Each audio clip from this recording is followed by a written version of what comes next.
All right, everybody, welcome back.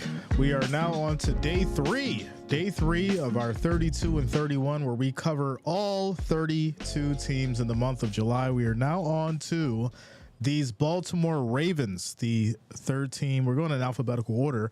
So yeah, this would be the third team on the list, Baltimore Ravens today. And, you know, there's a lot of good. There's a lot of good that can be said about these Baltimore Ravens. Obviously, there's some pros, or there's a lot of pros, but there are also some cons, and obviously we're going to address both of those tonight here. If you're new to the channel, make sure that you do subscribe, click that bell, turn on your notifications so you don't miss a stream. We cover all NFL teams. We stream the games as well live during the season. So if that's your kind of thing, make sure that you do lock it in. Also, make sure you guys hit that like, that thumbs up. I do appreciate the support on the channel.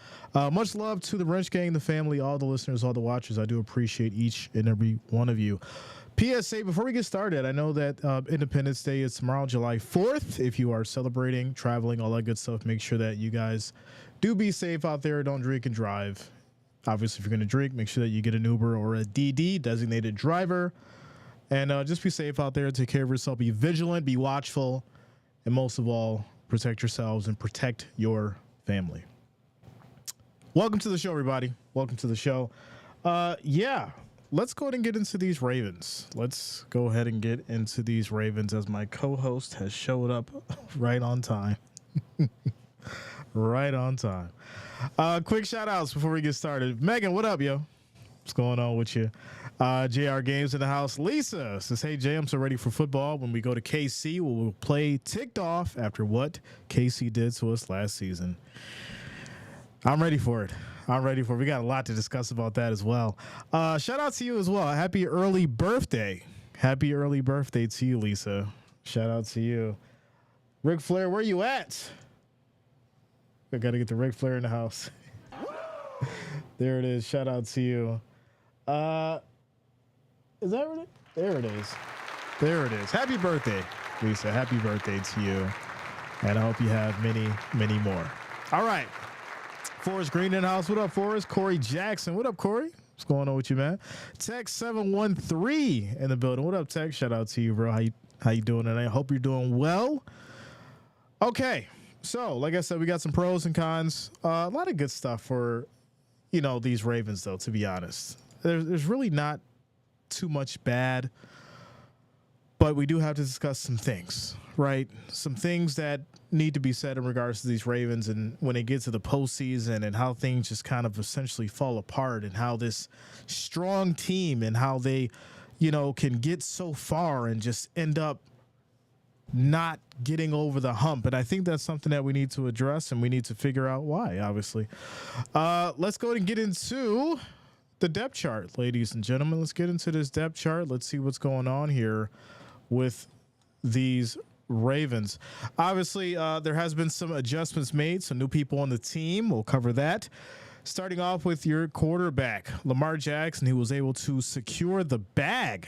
Right? We like that. We think it's a good thing when you're able to not only negotiate your own paycheck, but actually, you know, show people that you're worth the money. Actually go out and step on that field and show everyone that you're worth your pay. Next after that's going to be Derrick Henry coming over from the Titans. And obviously, if I'm not mistaken, this is the first time that Derrick Henry's been on a different team from the Titans out of his amazing career. Interesting. Very interesting. Great asset to the team. Zay Flowers, who I think is going to have a promising career. Rashad Bateman, Nelson Aguilar for your wide receivers. Mark Andrews, and obviously Isaiah Likely, Charlie Kolar, and Scotty Washington for your tight ends. Fullback, Patrick Ricard. Ronnie Stanley for left tackle, left guard, Andrew Voorhees. Center, Tyler Linderbaum.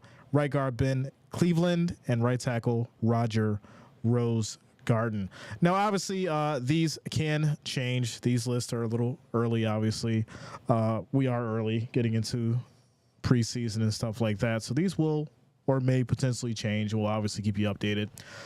As for the defense, you have Justin Matabuke, Michael Pierce, Roderick Washington, Odufe Owe, Roquan Smith, Trenton Simpson, Kyle Van Noy, Marlon Humphrey, Kyle Hamilton, Marcus Williams, Brandon Stevens, and Arthur Millette. As far as your special teams, Hall of Fame kicker Justin Tucker. Well, not yet, but you get the point. Jordan Stout, Deontay Hardy, and of course, Nick Moore is your long snapper. Ryan Devlin is in the building, who I've not seen in a while now, and I was wondering why. I'm glad that he's showing up tonight. Do you do the same thing at work, Ryan? Do you just go whenever you want to? I'm confused about that. I need to know. Ryan. Shout out to you, bro. Much love. I'm glad to see you. It's been a while. Eric in the house as well. What up, Eric? Shout out to you, bro. Blind Faith in the building. Says, did you hear about this new Florida quarterback? He's a 5-star quarterback. Which one? Let me know. Tadigo says, as a Titans fan, the Derrick Henry trade still hurts, Jay. My favorite Titan in years. Yeah, we're gonna get to the Titans. We got a lot to talk about there. You gotta wait your turn, Tactical. I got you, bro. I got you. Y'all be getting me veering off sometimes. I be trying to stay focused, but it'd be like, no, we gotta talk about this, talk about that. I want to stay on topic. No, it's all good though. It's all good. I think Henry's at the point where going over to the Ravens, he's not only going to be a true asset, but what they're going to be able to create with that offense in regards to different schemes and, confusing the defense and things like that, it's going to be very, very interesting for the Ravens next year.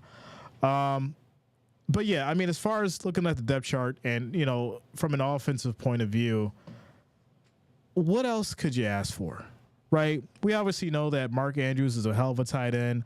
Nelson Aguilar, when he's hot, he's hot.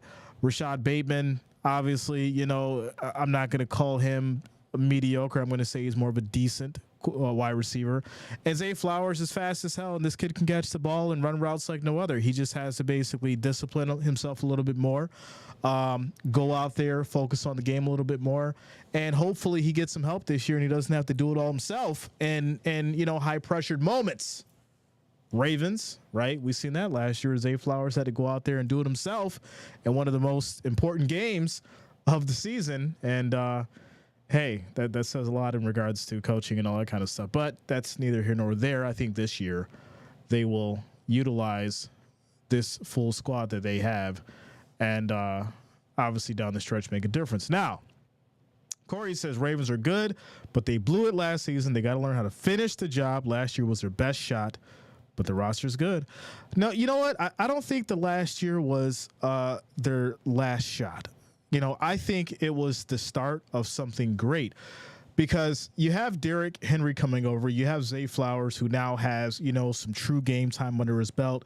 Some true time in those, scenarios where it's do or die. So I think he's going to be a little bit more disciplined. He's going to learn. He's learned a lot more coming into this year, and hopefully he's taking the time to really train and get ready for this upcoming season. Obviously, with Mark Andrews, the real question is, hey, can you stay healthy? We know what the hell you can do. We know you can catch the ball. We know you can bulldoze people. The big thing for Mark Andrews is whether or not he's going to be able to stay healthy, but that's anybody. Like I said, I don't really have too many complaints about this offense. The Ravens offense is awesome. It's just down the stretch. Are they going to be able to close on the deal? Patrick Ricard for your fullback. I mean, the guy can run without a doubt. And then the offensive line has been very good. Very good. Obviously I can't say great because Lamar did have some situations where, he got sacked and got hurried up and things like that. And everyone was like, what the hell's going on? But for the most part, the offensive line is good. They give Lamar Jackson time to figure things out. If he's got to run out of the pocket, if he's got to throw it, he has the opportunity to do so. But I think that the big part getting into this upcoming season for the Ravens is how are they going to utilize Lamar Jackson now with Derrick Henry? Because yes, you don't have to have him run as much. He can sit back in that pocket and actually focus on throwing the ball and going through his progressions and finding the open man. But I do think that Lamar Jackson's going to have that urge, right? He's going to have that urge to want to go out and still be Superman, right? Still be that guy to run. And that's why I asked the question, do you guys think that Derrick Henry is still going to be able to get over 1,000 yards rushing next season? because, between Justice Hill and obviously, Lamar Jackson and all kind of stuff, they will swap people out. Obviously, you might see Patrick Hart in there. It's going to be one of those things where I'm assuming the offensive scheme that the Ravens draw up is just going to be to confuse the defense, which is really good, right? It's really good because the opportunities that you have with Derrick Henry is going to be scary as hell if you're on the other side of the field, right? You don't want this man running towards you. You really don't. We've seen it time and time again. Shout out to Josh Norman. I'll never forget it. But, you look at how big Derrick Henry is and the speed and the strength that he still has, even so far in his career. He's literally one of the few running backs that is still in the league that can do what he does. So that's going to be a big problem coming into next season for defenses. Then obviously, if Derrick Henry gets a little tired in the game, well, if you've used him for the workhorse that he is, Lamar Jackson is now fresh, right? He can run, and your defense is going to be tired. So there's a lot that goes into this. And then obviously, if you can figure out a scheme defensively to stop both, well, all right, then Lamar Jackson's going to have Zay Flowers to throw to. He's going to have Rashad Bateman and Nelson Aguilar and Mark Andrews. So there's going to be a lot that goes into, what this Ravens offense can do moving forward into this season. And I think defenses are going to have a lot of trouble. Let me get into these comments here. Shout out to you, Ryan. Says, need some football back in my life. Trying to watch my boy Keon. Dude knows how to dance. Tomorrow, July 4th, we'll be talking about the Bills, my friend. Tomorrow. Shout out to Reverend. What's going on with you, Reverend Charles in the house? Let's go. Ernie Brown in the building. What up, Ernie? Shout out to you, man. What up, Jay? Football is coming. Yes, it is. Lamar needs to be Lamar. He is in regular season. That he is in the regular. I'll tell you this right now. I mean, even if we're just to skip ahead and say, you know what? Yeah, we know they have a great offense. We know that the defense is good as well. And we're pretty certain that the Ravens have a solid chance of making it to the postseason. It's always going to come down to, are they going to choke? That's the number one question. And the reason why you obviously asked that question is because of last year and how detrimental it looked and how sad it was as far as the performance goes when they got to the postseason. And you look at everything they did for 17 weeks, and you would think that Harbaugh has prepared this team. He has mentally got them ready. And Lamar Jackson, who has not only showed us that he can be great, but he's able to step out on this field and continue on down this path and potentially get to, the championship and then the Super Bowl. These are the kind of things that, obviously makes you question the crunch time moments when it comes to Lamar. We know he's athletic. We know he's talented.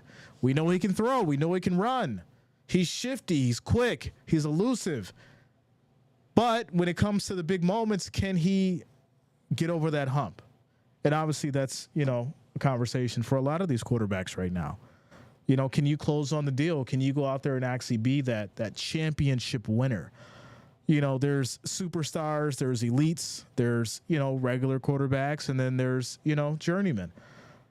At the end of the day, I mean, we think of Lamar Jackson as a superstar quarterback. So no one's denying the fact that he can do it. I think it's, in his own mind, in his own head, to actually take over the game and be that person to get the job done.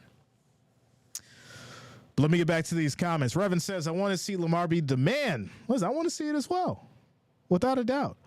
Shout out to No Border Sports. No Border Sports in the building. Says Debo, that like button. Yeah, make sure you guys hit that like, hit that thumbs up. I do appreciate all of you for rocking with us. Hit that like, hit that thumbs up for your boy Jay. Says, yep, I agree with what happened last year for them. They ran the ball for 17 weeks and then lost the way they did. Raise his eyebrows. It's weird, right? And I think at some point, you try to put the blame more so on Lamar because of how well he played for the whole season. But then when you take a step back and you look at everything he did, it's like, okay, well, he's a major part of the reason why they got there. And so Mark Andrews comes back, right? He's injured, and he was a big piece of the offense, and we just knew that Mark Andrews was going to come back, and he was going to, be that missing piece to actually get them over the hump completely. And then he comes back, and they just bomb with him on the sideline, or with him, out there on the field, and it's crazy. It's crazy to see that. It's borderline weird, because it really makes you wonder, how do you drop the ball, pun intended, at this point in the season, or in the postseason, when you have such a solid chance and a solid team that could potentially take you to the Super Bowl. So yeah, there's a lot that obviously goes on with, winning. There's a lot that goes on with momentum when you get into these big games. No one's saying that it's easy, right? No one's saying that the job is easy. If it was, everyone would be doing it. But when I look at this team, and I look at, this squad that Lamar Jackson has, this year should be the year where they make it to a championship. That's the reality of it. Considering all the changes and everything that we've seen with other teams within this offseason, this would be one of the teams that I would consider to be a complete threat if you're paying attention. But hey, let's go in and do a little more deep diving into Mr. Lamar Jackson here. So yeah, if we go back through, I'd say the last couple years, I'm not going to go back all the way, but just the last couple years, you're looking at 246 completions on 382 attempts. Completion percentage was 64.4, 2,882 yards. His average was 7.5, had 16 touchdowns, 13 interceptions. Long was 49. He was sacked 38 times. QBR 56.8. 2022, right? He had 203 completions of 326 attempts, 62% completion percentage, 2,242 yards. Average was 6.9, 17 touchdowns, 7 interceptions. He was sacked 26 times. QBR was 61.1. Getting into 23, right? Last season, 307 yards, 307 completions on 457 attempts. The completion percentage was 67.2, 3,678 yards, averaged 24 touchdowns, 7 interceptions, 37 sacks. QBR was 64.7. And we haven't even talked about, the rushing. So, if we look at the rushing, we will see, things kind of have slowed down production-wise on the running scheme, right?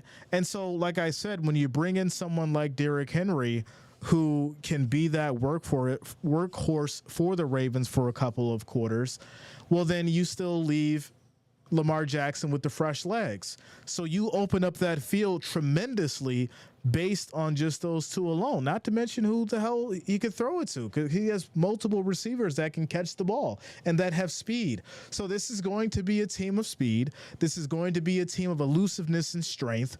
And from a defense perspective, it's going to be a nightmare to game plan for, especially come week one, which we're going to get to the predictions of the schedule in just a moment here.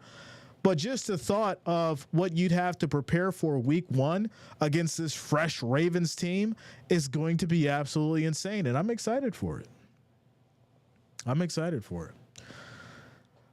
Corey says, yeah, but I agree with what happened last year for them. They went the ball. So, we went to, all right. Lisa says, I love to see LJ break 4,000 passing yards. I'm telling it like it is, and I'm keeping it real. If you have the opportunity for Lamar to stand back in that pocket and be comfortable, which obviously we know that boils down to how well the offensive line's playing, I could very well see him doing it. He was only 322 yards short of doing it last season. So, yeah, he very well may get those 4,000 yards this season, which would be absolutely amazing for his career because it'd be the first time he's done it. Without a doubt. They're going to have a real fight on their hands in week 6. Shout out to Tech 713. Yeah, we're going to get to it. You know what? Let's just dive right in. I'm actually excited to go over this schedule because it looks wild. All right. Let me just make this a little bigger for you guys. this a little big, a little bigger, a little bigger. There we go. There we go. All right, here we go. Week 1, season opener. This is going to be huge. We're going to be streaming this on Thursday night. It's going to be a hell of a time. You guys know how we do. Ravens, Chiefs, week 1. They're going to be at Arrowhead Stadium, 8 o'clock. This is going to be magic, right? We love these kind of games because you've got the superstar quarterbacks. You've got Derrick Henry now. You've got Travis Kelce. Taylor Swift's probably going to be on the field. Rashee Rice, there's a lot that's going on or that will be going on in this game, and it's going to be a hell of a game. It really is.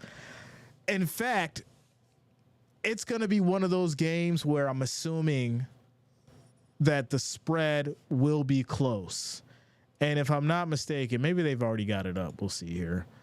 Yep. Look at that.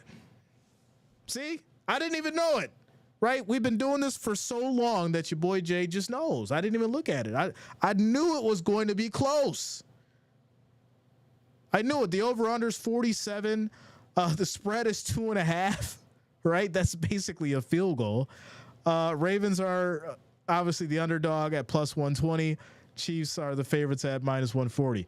So, yeah, this is one of those kind of games that can go back and forth. And we're all sitting there on the edge of our seats like, wow. So I'm excited for it. I do think it's going to be a hell of a game. I will say this, though. And I know KC fans are going to be mad at me for it. But I got the right to say this because I feel like the Ravens are going to come out on fire in this first game. And I'm going to say the Ravens may take this. The Ravens may take this specifically because there is going to be a lot going on this Ravens offense that I think this Kansas City Chiefs defense is going to have some problems with.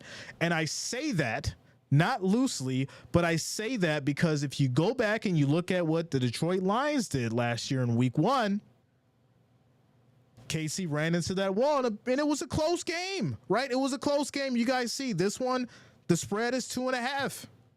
It's 2.5. Last year, it was a very close game, and obviously the Lions squeaked it out, but I think the Ravens could do the same thing here against Super Bowl champions. So I'm going to go ahead and I'm going to ride with them Ravens on week 1. Week 2, they go against the Raiders. I'll give them that one. Week 3 against Dallas, right? We know that Dallas is very, very interesting when it comes to the defense. They can find a way to not only stop the run, but they can become very problematic if they're playing at 100%. They have to be playing at 100%, and this could be another game where it turns into a defensive battle, and it turns into a game of who's going to make the first mistake. Now, I'm just not completely sold as far as where Dak Prescott is right now. And I think that's the biggest thing for me as far as figuring out what exactly is going on with Dallas, because Dak Prescott is, for me at least, someone who is also having the issue of getting over the hump, making those necessary changes to become bigger than those critical moments. So, yeah, this could be Ravens in a close one. I'll give Ravens this one as well. Week 4 against the Bills, against my Bills, week 4. Now, listen, there's obviously changes on both sides. You guys know that. I do think this is going to be probably a battle of the running quarterbacks, obviously, right? We know how Allen gets. We know how Lamar gets. Once again, the Bills having a change as far as for defensive coordinator. So everything is going to be really, really wild as far as, week 4 as well. It's very, very difficult. You guys know I'm a very unbiased Bills fan. I'm going to have to say it's a toss-up for me because it's really hard for me to say, all right, the Bills are just going to, go to Baltimore and beat the Ravens at home. it would be the same thing if the Ravens are coming to Highmark Stadium against the Bills. It's I think the home field advantage favors the Ravens here, and it's going to be a very difficult game for the Bills, but I'm going to say it's a 50-50. Moving on to Cincinnati, going against the Bengals. Now, Joe Burrow, he's got so many issues as far as injuries now, and he's showing up to, fashion events with his back out in Paris. So I'm really starting to question where his head's at. And it's really unfortunate because you don't want to see your quarterback with their back out in Paris shooting, photo shoots for fashion shows. You'd rather see them in a, mini camp, training camp, things like that, where they're throwing the ball.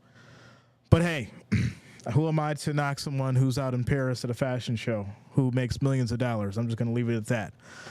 With that said, I'm going to go ahead and give this one to the Ravens as well. Moving on to the Commanders. Washington is in a weird spot, right? They have so many changes, new quarterback coming in, basically a new team, essentially. So, yeah, I mean, this could be a blowout here against the Commanders. So I'll give the Ravens that one for sure. Tampa Bay's weird. They sometimes have, these weird games where they find a way to win. Baker Mayfield, he gets hot and, everybody wants to catch the ball in the Buccaneers and then they squeak out with a win. So that could be a toss-up for me. Against the Browns, now listen, things get a little weird here. Right, we know that the Browns had one of the strongest defenses, and nobody accepted that. How crazy was it last year that everyone was so focused on Dallas and what they were able to do defensively, but really, really forgot and didn't pay attention to the Cleveland Browns, who eventually ended up getting further than what most people thought they would with Mr. Joe Flacco. So this is another team that I think could, make it very interesting for the Ravens. I think it'll be a dogfight there. But specifically just from, a talent level, I think this one could go either way as well, for sure. So that's a 50-50 for me. Denver, I'm not sold on Denver. I've really got to see what's going on with them. I need more tape on what's going on, and everything as far as with this team and the coaching and all this other stuff. There's a lot of craziness. I get they got who they wanted at quarterback, but I'm just not sure if they're really ready. So I'm going to have to give the Ravens that one against Denver. They'll face the Bengals again. They may split, right? The Ravens may take the first one, Bengals get the second, or, the Bengals take the first one, Ravens get the second one. I think they may split. Getting into the Steelers, I think this will be a good one. The real question is whether or not you're going to see Russell Wilson or Justin Fields playing, and who's going to be able to do the most against the Ravens defense. After that's going to be the Chargers. I'm just not sure what Herbert's going to do without his key wide receivers. Hopefully they figure that out. We'll get into that in the next few weeks. After that's going to be against the Eagles, right? There'll be Ravens against the Eagles, battle of the birds once again. And I just don't think Jalen Hurts is going to be playing at the level that, he was years ago. I think things are starting to kind of slow down for him. So I'm going to have to ride with the Ravens against the Eagles. I think it's going to be really wild, right? They'll get into the bye week. Next after that, they'll play the Giants. Do I need to say more? They'll have Pittsburgh again. Houston could be interesting, right? We know what C.J. Stroud's doing. They've got Diggs now, came over from the Bills. Tank Dell. There's a lot going on there as far as this Houston team. They're balling out as far as on defense. They've got a lot of good stuff going. This could be a hard, tough battle for the Ravens there. I may actually give the edge to Houston. After that, it's going to be the Browns again, and that is going to be your Ravens schedule going into next season. Quick shout out to Kolya. What up, Kolya? How you doing tonight? Forrest says Joe looks swishy as hell with that backless shirt. Shout out to Tamia. What up? What's going on with you? Shane 01 says Taylor Swift's going to be the new DP. Yo, y'all are crazy. Reverend says week 1 is going to come down to proper clock management versus trying to do too much for Baltimore. I agree. I'll tell you this right now. I think it's obviously the biggest thing with, Andy Reid is you're playing against a chess master. He's got all the pieces on the board. But if you can outmaneuver him, if you can figure out how to manage that clock without making too many mistakes, because you're going to make some mistakes against the Chiefs. That's just the reality of it. You're going to make some mistakes against the Chiefs. So your best outcome is how well you can manage that clock when it comes down to it. And I think that, the biggest thing that people obviously forget about when it comes to these kind of games is Patrick Mahomes, no matter who you have on defense, finds a way to become magical. Patrick Mahomes finds a way to squeeze that ball in the spots that nobody else can.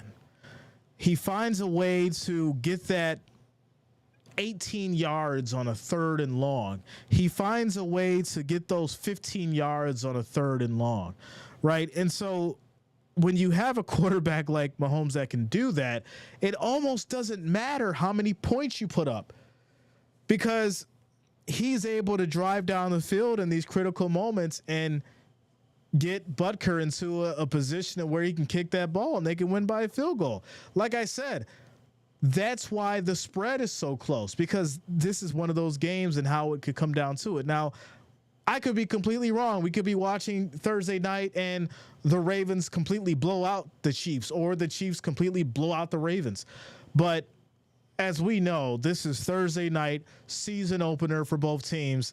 This is going to be a hell of a show. It's not going to be a blowout. I think it's going to be a complete dogfight, and it's going to come down to, maybe a field goal, or if there is a significant win by points, it's going to be just by one touchdown.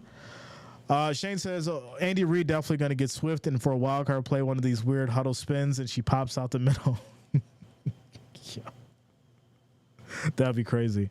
Ernie says, whatever happened to Rice from KC? Is he going to be allowed to play? I did see tape of him training. I'm going to have to look and see as far as, what's going on with Rice and if he's going to play, especially in week 1. But I mean, from what you have with Gray, Kelsey, Mahomes, Pacheco, Watson, that team obviously can get it done. Obviously, now if somebody's injured, that's a different story. But that core group that Mahomes has, they can get it done. I'm sure Rice will be back. Obviously, if not, I'll let you guys know. But for the most part, I think he should be playing. Eric says KC is going to win by 14. Oof. Okay. Shayna 1 says correction, Jay Mahomes and the ref find a way to get that 3rd and 15. Listen, I mean, I ain't going to knock your opinion, because how many times have we seen it, right? We've seen it so many times where some crazy, ridiculous flag is thrown at the last second when Mahomes is stopped short and turns to a first down. Somebody's offsides.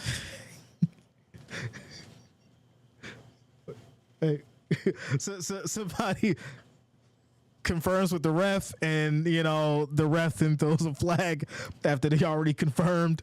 But obviously that's player error, so we can't really go into that with any kind of malicious intent. But I will say this: there are times where you do scratch your head in regards to these kind of situations, because Patrick Mahomes is able to, get away with one, which, I mean, it's not too far off. If you go and look at the total yards gained by penalties, Kansas City was number one, which is absolutely insane, because it kind of fits into that narrative. How's Kansas City number 1 for, the most yards by penalties? It's an interesting conversation for sure. Maybe something that we can get into in another video. That'd be kind of good. So we did ask the question, will Derrick Henry run for over 1,000 yards? And the poll, 69% of you voted yes. I do think so as well. I think Derrick Henry is going to definitely be a problem for a lot of these defenses. As long as he stays healthy, he maintains his strength, his conditioning. I think, Derrick Henry is without a doubt going to be a problem moving into this next season. And it's going to be a breath of fresh air for him, right? You're in a new team, you're in a new atmosphere, you're getting involved with the new fan base. People are going to hype you up. It's going to make you feel real good. The team chemistry is going to be going. And I think you got yourself in a good situation. So I'm excited to see what Derrick Henry can do and, what he's going to do moving forward with this Ravens franchise. So, yeah. Shane says, oh, yeah, makes a guy need a tinfoil hat. Hey, listen, I mean, sometimes you got to get that tinfoil hat out because if you go look at the stats, go look at it. When we're done with the stream, actually go look at, how they have the most yards from penalties last season. And then go look at some of the penalties and how they got those yards. Look at exactly what happened, right? Go back and watch the play. And then you'll see exactly, what we're talking about in some of those scenarios. I'm not going to sit here and say, yeah, everything was a give me for them and the ref shouldn't have thrown a flag for some of it. But for some of it, it was very weird. I'm going to use that word. It was very weird that a ref would throw that flag and, give the Chiefs the first down so they can move on to go on to win the game.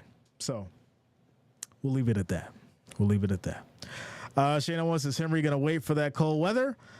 I mean, this is a football player, man. This is someone who's went around to different states and played in the cold and the warm and all in between. So I think he'll be fine in the cold. Baltimore gets cold, but it doesn't get that cold. He'll be all right. All right. Obviously, festivities are tomorrow, July 4th. Bills 32 and 31 is tomorrow. Red, white, and blue. The Bills. You can't beat it. We are going to do it early because I don't want to impede on my own party, but I don't want to impede on anybody else's party as well, talking about football at 8 o'clock at night. So we're going to do the Bills tomorrow afternoon. We're going to do Bills tomorrow afternoon. We'll probably do it between like 2 to 3 o'clock. Probably more so like 3 because that's way before we get started, but it's still like mid-afternoon. But yeah, we're probably going to do it at around 3 o'clock. I might switch it to 2. I'll see what's going on. But 3 o'clock at the latest, that'll be for the Bills tomorrow. And we'll cover those guys. And, obviously wish everybody a well and a great happy July 4th Independence Day if you do celebrate and all that good stuff, which I'm just going to tell you right now, you should be celebrating. Get mad. I don't care. If you in this country, you should be celebrating independence. Look, somebody ready to fight. Shout out to you, Steve. What up, man? Says, hey, bro, what's up? Long time no see. Can't wait for football. Go above. Steve, yes, man. That's why I love doing these 32 and 31s with you guys in July, because it gets us ready for the preseason. It gets us ready for the regular season. It's always a good discussion. Always a good time. Without a doubt. Texas 713 says, have a good one. 1776. Hey. Let's go. Get your grill ready. Get your flags out. Use that charcoal, not the propane or the wood chips. Get the wood chips going. I love the wood chips. The wood chips is the best. You get those the hickory smoked wood chips, and it's just a whole different flavor. It doesn't even matter what you cook, what you're cooking. It could be the chicken, it could be the ribs, the sausages, whatever you put on that hickory smoked wood chips. Oh, it is absolutely phenomenal. I love it. Get you some sweet baby rays. I can't wait.